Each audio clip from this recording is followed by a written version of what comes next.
అందరికి నమస్తే. రాజకీయం, సినిమా, గమ్మతి ఇచ్చంత్రాలు, వైరల్ అవుతున్న వీడియోలు, తీరు వార్తలతో మనం మైక్ ముచ్చలు తయారుగున్నాయి. చలో సుషేద్దాం పాన్రి. అంతకంటే మొదలు హెడ్లైన్స్. ఇంటి దొంగలు ఎక్కువైరట కాంగ్రెస్ లా. బయటపడ్డది ఇట్లా మీనాక్షి నటరాజన్ కేసులా.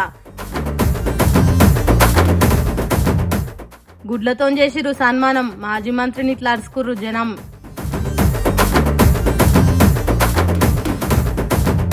కుక్క చూపించింది విశ్వాసం. కాకిలతో డోలాడుతుంది పాప కోసం. నిన్న ఈ వార్తలు చదివి 4 గంటలకే అవతలు పడదాం అనుకున్నా. తట్టబుట్ట చదివి బయట కడుగు పెట్టుడే రప్పని అనుకుంది వాన. సరే సన్న ముసలే కదా అని వెళ్తే నడుమిట్ల కోంగనే ముద్ద అయినా ఆగు ఆ లెవెల్లో కొట్టింది వాన. మరి ఈ రేంజ్ వాన ప్రభావంకి హైదరాబాద్ ఎట్లా తయారైందో అడుచుకొని వద్దాం పారి. ఈడ ఆడ అని కాదు, పట్నం అంతా జోపింది వాన. 4 గంటలు ఆగమాగమైంది హైదరాబాద్ అంతటా. కొన్నొద్దుల సంధి ఒక్క తీర దంచుతున్న ఎండలకు ఈ రేంజ్ వాన పడే వరకు జర్ర సల్లబడ్డట్టు అయిందేమో గాని గల్లీల నుంచి నడి రోడ్డు దాకా అంతటా చెరువు లెక్కనే తయారైంది పట్నం రాత్రి. ఇక్కడ చూడుండ్రి, ఏంది తిరుపతిలో అయినా ఎట్లా గంతమంది ఉన్నారు అంటే అట్లా అయింది కథ. మరి రాత్రి మెట్రోలా ఉప్మా రవ్వ పోసినా కూడా రాలేటట్టు సందులేదు పొర్రి. ఏడి కాడికి ముద్ద అయ్యి నీళ్లు గారంగా ఇరికి పోయిరా మెట్రోలా. ఒకటి ట్రైన్లు వస్తూనే ఉన్నాయి, నిండుతూనే ఉన్నాయి. అయినా కూడా మంది ఒడవరు. ఈ తీర్లుంది నిన్న మెట్రో పరిస్థితి. ఇటు చూడుర్రి, ఈ తీర్ల వాగులు వంకలు వదిలితే ట్రాఫిక్ ఇంకే తీర్ల జామ్ అవుతుందో తెలిసిందే కదా. అసలే సాయంత్రం 5 దాటిందంటే చాలు ఉన్నోళ్ళంతా ఒక్కపారే ఆఫీస్లకు వెళ్లి బయటకెళ్తే ఇంటికి పోనికే 2 గంటలకు మీదనే పడుతుంది దినాము. అసొంటిది నిన్న 4 గంటలు అయినా అదే వానల తడుచుకుంటేనే ట్రాఫిక్ లో ఇరికిపోయి పండే రాత్రికి చేరుకురు ఇళ్లకు. అన్ని ఏరియాలు ఏమో గానీ ఐటీ కారిడార్ గురించి తెలిసిందే కదా. ఉత్తుత్తగానే గంటలు ఇరికిపోతారు జనాల ట్రాఫిక్ లా. నిన్న పడ్డ వానకు 5 కిలోమీటర్ల దాకా నిండిందంటే ట్రాఫిక్ చూడుర్రి ఎట్లయిందో కథ. పాపం పొద్దంతా కొలువు చేసి అలసిపోయింది ఒక ఎత్తు అయితే ఆ వానకు ట్రాఫిక్ కు నిన్న పబ్లిక్ పడ్డ తిప్పలు అంతా ఇంత కాదు. ఒక్కరోజు వానకే గింత గాయ అయితే ఇంకా ముందు రాబోయేది వానకాలం. ఎట్లా చేస్తారో ఏం చేస్తారో ఈ రోడ్ల మీద ప్రయాణాలు. జర సర్కారు కూడా ముందు జాగ్రత్తగానే మోర్లు ఖాళీ చేపిచ్చి ఎక్కడ కూడా నీళ్లు నిల్వకుండా డ్రైనేజీలు బాగు చేపిచ్చి ఏడి కాడికి ట్రాఫిక్ సాపుగా పోయేటట్టు సౌలతులు చేయాలని మొత్తుకుంటుర్రు పబ్లిక్ అంతా. నువ్వు అనుకున్నట్టు చేసేదానికి ఇది సినిమా కాదమ్మా, రాజకీయం. రియల్ హీరోయిజానికి మస్తు ఫరక్ ఉంటది తెలుసా అనేటోళ్ళ నోర్లు ముగిస్తున్నాడు సీఎం దళపతి విజయ్. అది రియల్ అయినా నా స్టైల్ ఎప్పటికీ ఒక్క తీరే ఉంటది అన్నట్టు కొత్త పనులు చేస్తున్నాడు.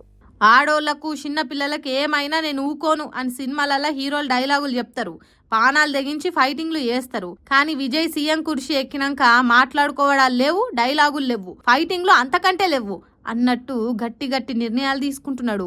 ఆడోళ్ల జోలికి వచ్చే చిల్లరగాళ్ళ ఒంట్లే వణుకు పుట్టేటట్టు సింగపెన్ స్పెషల్ ఫోర్స్ అనే ఒక టాస్క్ ఫోర్స్ ను తయారు చేసిండు. అంటే విజయ్ తోని ఆట సింగపెన్ ఫోర్స్ తోని వేట మామూలుగా ఉండది అన్నట్టు అవుతున్నదని అక్కడి పబ్లిక్ మాట్లాడుకునేటట్టు చేసిండట. తమిళనాడులో ఆడోళ్లను కన్నెత్తి చూసినా, కావాలనని షిడాయించిన, కరెంట్ షాక్ కొట్టిన కాకి తీరుగా అయ్యేటట్టు చేస్తదట ఈ సింగపెన్ టాస్క్ ఫోర్స్. సినిమాల సీన్లు ఒకదాని తర్వాత ఇంకోటి టకా పడ్డట్టు ఆపద కాలంలో అతివేగంగా టాస్క్ ఫోర్స్ పోలీసులు వచ్చేటట్టు తయారు చేసిండట. ఇందుకోసం 354 కోట్లు ఖర్చు చేసి కండ్లు మూసి తెరిచే లోపల కండ్ల ముంగట ఉండేటట్టు స్పీడ్ ఉండే వాహనాలు కొన్నారు. వాటిని సీఎం విజయ్ స్వయంగా నడిపి షురూ చేసిండు. మొత్తం ఆడోళ్లతోనే ఉండే ఈ టాస్క్ ఫోర్స్ చాకులు నాన్ చాకుల కంటే యాక్టివ్గా ఉంటారట.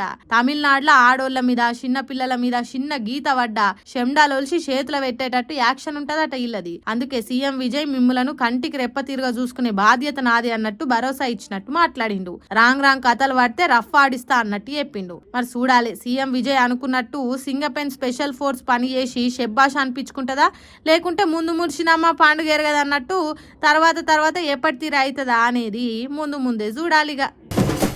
ఇంటి దొంగను ఈశ్వరుడైనా పట్టలేరు అంటారు. అట్లనే పార్టీల లోపలి దొంగల్ని కూడా పట్టలేరా అనంటే ఏమో మరి.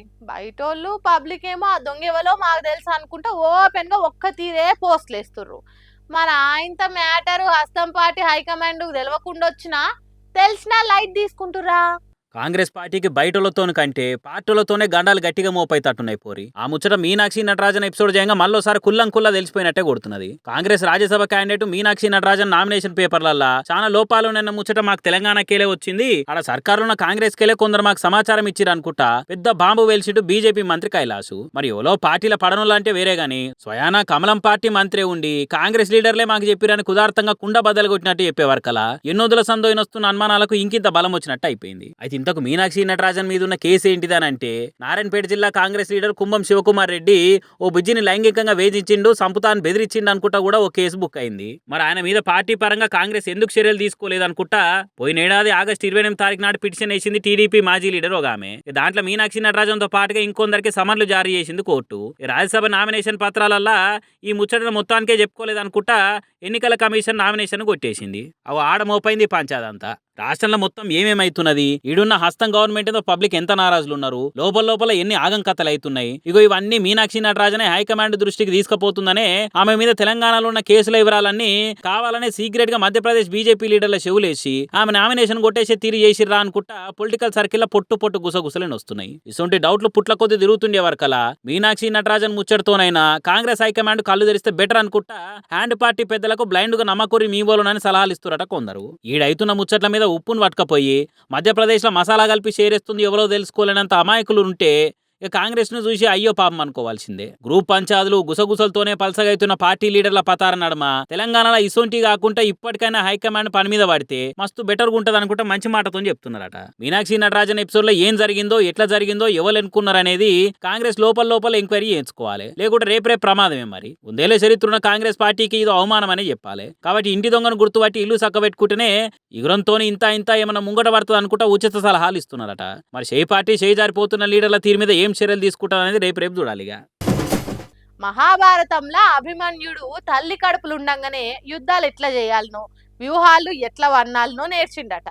అందుకే 16 ఏండ్లకే బాణం బట్టి పద్మ వ్యూహంలోకి చేరిండట.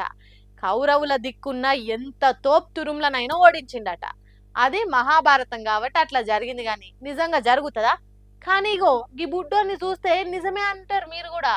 ఏలు చూపితే కొండవాకుడు కాదు, ఏకంగా ఎవరెస్టే వాకేటట్టున్నాడు కౌండిన్య అనే గీ బుడ్డోడు. 3-4 గొలిసిన 3 లేని ఈ 3 ఏళ్ల పిల్లగాడు భారతదేశం రాష్ట్రాలు వాటి రాజధానుల పేర్లు చెప్తున్నాడు.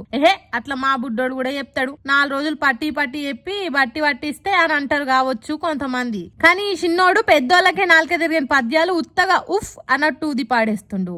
దానానందమయం దేవం నిర్మలం స్ఫటికాకృతం ఆధారం సర్వ విజ్ఞాన హయగ్రీవం ఉపాస్మహే చక్షుస్తే దోమనిం పుష్పకనకం నిబిడతిం కరే రూప్య సింహాసనారూఢం దేవీం చక్షుష్మతిం భజే పర్వతోముఖం నరసింహం భీషణం బద్ధం ముఖ్యం చూసిండ్రా, ఒక్కొక్క పదం బలికేతానికే మనకు నోరు తిరగది. అసొంటిది పెద్ద పెద్ద పదాలు యాది పెట్టుకొని చెప్పుడంటే చిన్న ముచ్చట్న. ముద్దు మాటలు మాట్లాడాల్సిన 3 ఏండ్ల ఈడులా కౌడిన్యకు ముద్దుగా పద్యాలు చెప్తున్నాడు. ఏ ఒక్కటో రెండో కాదు, 30 కంటే ఎక్కువ శ్లోకాలు పద్యాలు పట చెప్తాడట. కరీంనగర్ జిల్లా హుజూరాబాద్ నుండే అర్జున్ స్నేహాల కలిగిన ఈ ఇషాన్ కౌడిన్య పువ్వు ఉట్టుడుతోనే పరిమళిస్తుంది అన్నట్టు 2 ఏళ్లు నిండక ముందే ఏది చెప్తే అది యాది పెట్టుకొని చెప్తుంటే వీనిలా చాలా టాలెంట్ ఉన్నదని గుర్తించి పద్యాలు శ్లోకాలు రాష్ట్రాలు రాజధానుల పేర్లు నేర్పిండ్రట. ఇంకేం చెప్పినా అవలీలగా చెప్తున్నాడట. పెద్దగా పెరిగినాక ఎంతో ఎత్తుకోయేటట్టు చేస్తామని అంటున్నారు అయ్యవ్వలు. మరి ఈ బుడ్డోడు రోబో సినిమాలో షిట్టి రోబో బుక్కులను స్కాన్ చేసి ఫోన్ నంబర్లు చెప్పినట్టు ఏఐ యాప్ ఏదన్నా చిన్నప్పుడే మింగింది అన్నట్టు కొడుతున్న ఈ కౌండిన్య ముందు మంచిగా చదువుకొని తెలంగాణ రాష్ట్రానికి భారతదేశానికి గొప్ప పేరు తీసుకొచ్చేటట్టు ఎదగాలని కోరుకుందాం. ఏమంటారు? ఆల్ ద బెస్ట్ రా బుడ్డోడా.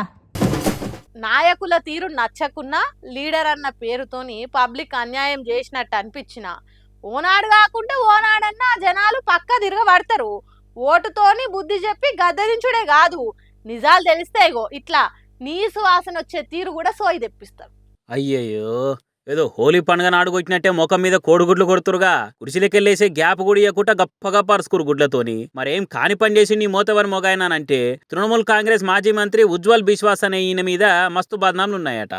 మొన్నటి దానికంటే వెస్ట్ బెంగాల్లో తృణమూల్ కాంగ్రెస్ పవర్లు ఉంది కాబట్టి జనాలు ఊకున్నారేమో గానీ ఈసారి ఎన్నికల్లో వాళ్ళ అధికారం పోయింది కాబట్టి ఆయన నియోజకవర్గం పబ్లిక్ సార్ ఇంటికి వచ్చి మాట్లాడుకుంటూనే తెచ్చుకున్న కోడిగుడ్లు తీసి ముఖం మీద రప్ప కొట్టిరు. ఇట్లా అయితే సర్కారు సామాను అక్రమంగా నిల్వుంచి ఈయన ఇష్టానికి వాడుకుండా అనుకున్న బదనాం ప్రోగ్రాంల మీద ఈయన మీద ఇప్పటికే మస్తు వార్తలు వచ్చినాయట. మా పైసలతో పన్ను కట్టించుకొని సర్కార్ సామాన్లు నువ్వు వాడుకుంటావా అనుకుంటా మా సొమ్మే తింటావా అని అరుచుకుందామని వచ్చి ఆఖరికి ఇట్లా బుద్ధి చెప్పిరట. ఒక్కొక్కరు వరుస పెట్టి ఒక్కో పాయింట్ అడుగుతుండే వరకు క్విక్ మన కూడా కుర్చీలు నెంగులో పడ్డాడు. ఇట్లా పోతే పోయినైతే ఈ గుడ్ల పైసలు ఏముంది, ఓనాడు 3 పూటల కోడిగుడ్ల కూరనే వండుకుందామని ఊకుందాం గాని మన పైసలు తిన్న మాజీ మంత్రికి మాత్రం బుద్ధి చెప్పకుండా ఇడిచేదిలే అని ఈ ఉపాయం చేసినట్టున్నారు. ఆఖరికి నిన్న పొద్దుమికి పోలీసులు కూడా అధికారికంగా అరెస్ట్ చేసి పట్టుకపోయారటినని. కానీ చూసిర్రా, పవర్లున్న రోజులు ఆడిందే ఆట పాడిందే పాట అని ఎన్ని ఆగం కథలు పడ్డా ఆఖరికి పబ్లిక్ తలుచుకుంటే అధికారం లేకుండా ఓడే కాదు. ఇగో ఇట్లా కోడిగుడ్ల సన్మానాలు కూడా తప్పవు అనుకుంటా కామెంట్లు చేస్తారు ఈ వీడియోని చూసిన నెటిజనాలు. ఓ బుక్కెడు బువ్వో ఒక బొక్కో ముక్కో కుక్కకేస్తే ఇంటి ముంగట్నే ఉంటది. కొత్తోళ్ళ ఎవరన్నా వస్తే బావు బావు అంటది. రాత్రి పూట దొంగలు తిరిగితే ఎంబటి వాడి తరిమి తరిమి కొడుతుంది. అందుకే పెద్దోళ్ళు అంటారు ఇంట్లో ఎంతమంది ఉన్నా ఇంటి ముంగట ఓ కుక్క ఉండాలిరా అని. కానీ పెద్ద పెద్దోళ్ళు కుక్కలను పై పనులు చేసేతానికి కాకుండా మూతులు నాకేతానికి ముద్దు చేసేతానికి ఒడిలొచ్చి కూసునే తానికి సాదుకుంటారు. సరే అందరు ముచ్చట మనకెందుకు గాని ఇగో ఈ కుక్క విశ్వాసం చూడుండ్రి ఎట్లున్నదో. అన్ని మర్చిపోతే కావచ్చు గాని అన్నం పెట్టిన చెయ్యిని మాత్రం అస్సలు మర్చిపోవు కుక్కలు. అందుకే తన తోడుగున్న చిన్నారి బుజ్జి కనిపిస్తలేదని ఈ కుక్క పడుతున్న ఆరాటం చూడుండ్రి. అటు ఉరుకుతున్నది ఇటు ఉరుకుతున్నది. మనుషుల తీరుగా మాటలు వచ్చేది ఉంటే ఏం జరిగిందో పూసగుచ్చి చెప్పేది కావచ్చు గాని దానికి బౌబౌ తప్ప ఇంకేం రాదాయే. అందుకే సతమతం అవుతున్నది. కాకినాడ జిల్లాల జ్ఞానేశ్వరి అనే ఓ చిన్న బుజ్జి ఈ కుక్కతో పాటు శనివారం నాడు మిస్ అయింది. ఎక్కడున్నదో ఎటు పోయిందో ఏమైందో తెలియదు. ఇప్పటికి 4 రోజులైనా జ్ఞానేశ్వరి జాడ దొరకలేదు. కానీ అలా చిట్టి తల్లికి తోడుగున్న కుక్క మాత్రం ఇగో గిట్ల దర్శనం ఇచ్చింది. ఉత్తాగా అనిపించుడే కాదు, జ్ఞానేశ్వరి తల్లి దగ్గరికి పోయి అడవిలకు రా అన్నట్టు గుంజుకొని పోయినట్టు చేసిందట. దాంతోని కుక్క ఎటు తిరిగితాటు 500 మంది పోలీసులు జల్లెడబడుతున్నారట అడవిని. అమ్మ జ్ఞానేశ్వరి ఎక్కడున్నో తల్లి అని పిలుచుకుంటా తిరిగిండ్రట. 3-4 రోజుల నుంచి అంజనం వేసినట్టు ఎంకలాడినా ఆ పాప దొరుకుతలేదట. కాళ్ళు గుంజంగా కడుపులు నొయ్యంగా పొట్టు తిరిగిండ్రట. మరి కుక్కకున్న టాలెంట్ ను బట్టి దానికున్న విశ్వాసం కొద్దీ ఆ పాప మీద ఉన్న ప్రేమ కొద్దీ జ్ఞానేశ్వరి ఎక్కడున్నదో జాడ తెలుస్తుందో చూడాలి. ఒకగాల దొరికితే పైలంగా ఇంటికి తీసుకుపోయేటట్టు కావాలి. అది కుక్క చేసే సాయంతోనే పాప దొరుకుడు సాధ్యమైతది. అందుకే ఈ కుక్క మనుషులకు ఏదో చెప్పాలనని పాపకేమైందో ఎక్కడున్నదో చూపెట్టాలని సతమతం అవుకుంటా ముంగటికి సాగుతున్నది. అటు ఇటు ఉరుకుతున్నది. దీని ఆరాటం పోరాటం చూస్తుంటే మస్తు బాధ అనిపిస్తున్నది కదా. మరి దీని ఆరాటము ప్రేమ విశ్వాసం కొరకైనా పోలీసులకు జ్ఞానేశ్వరి క్షేమంగా దొరకాలని కోరుకుంటురట ఈ ముచ్చటేరికైన పబ్లిక్. సుషరానులా పట్టుకొచ్చిన ముచ్చట్లు ఎట్లున్నాయో ఇంకిన్ని ముచ్చట్లతోటి మళ్ళీ కలుద్దాం. అప్పటికే చూస్తానండి మన మైక్ టీవీ ముచ్చట్లు.